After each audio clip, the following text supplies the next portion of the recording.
ఆంధ్రప్రదేశ్ ప్రభుత్వ ఉద్యోగులకి PRC IR ప్రకటన, ముఖ్యమంత్రి గ్రీన్ సిగ్నల్ అనే ఒక తాజా సమాచారం మనకి ఇప్పుడే రావడం జరిగింది ఫ్రెండ్స్. సో దానికి సంబంధించిన పూర్తి వివరాలు చూద్దాము. వీడియో స్కిప్ చేయొద్దండి ఫ్రెండ్స్, అప్పుడే నేను చెప్పే సమాచారం అర్థమవుతుంది. మన ఛానల్ని కొత్తగా చూస్తున్న వారు ఖచ్చితంగా సబ్స్క్రైబ్ చేసుకుంటే ఇటువంటి ఇంపార్టెంట్ అప్డేట్స్ పొందవచ్చును. అలాగే మీకు వీడియో నచ్చితే తప్పకుండా లైక్ చేయడం వల్ల ఇటువంటి ఇంపార్టెంట్ న్యూస్ మన ప్రభుత్వ ఉద్యోగులకి, పెన్షనర్స్కి అందరికీ చేరుకుంటుంది. ప్రభుత్వ ఉద్యోగస్తులకు సంబంధించి ఒక తాజా సమాచారం రావడం జరిగింది. ముఖ్యంగా అనేక సమస్యల పరిష్కారానికి సంబంధించి సీఎంకి అయితే మనకి యొక్క వినతి చేయడం జరిగింది. ఇక్కడ చూస్తూ ఉన్నాం, విజ్ఞప్తి చేశారు విద్యాసాగర్ గారు అని చెప్పి.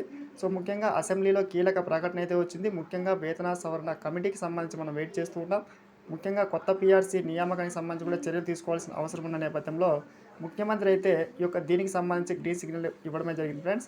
సో ఇక్కడ చూస్తూ ఉన్నాం, ఎన్జీఓ నేతలు మీడియాతో మాట్లాడుతూ పెండింగ్ డిఏలు, మధ్యంతర వృత్తి, పీఆర్సీ కమిటీ నియామకం, ఉద్యోగుల హెల్త్ కార్డుల సమస్యలపై ఏర్పాటు చేసిన కమిటీ నివేదిక, పెన్షనర్స్కి సంబంధించి సమస్యలపై మనకి విజ్ఞప్తి చేసిన నేపథ్యంలో గ్రీన్ సిగ్నల్ రావడమే జరిగింది.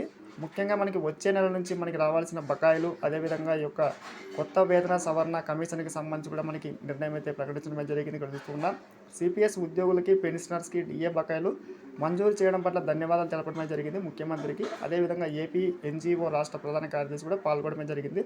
మన పెన్షనర్స్కి సంబంధించిన ముఖ్యమైన కార్యక్రమం కూడా జరగడమే జరిగింది ఫ్రెండ్స్. సో గమనించగలరు. సబ్స్క్రైబ్ చేసుకొని లైక్ చేయండి. Thanks for watching.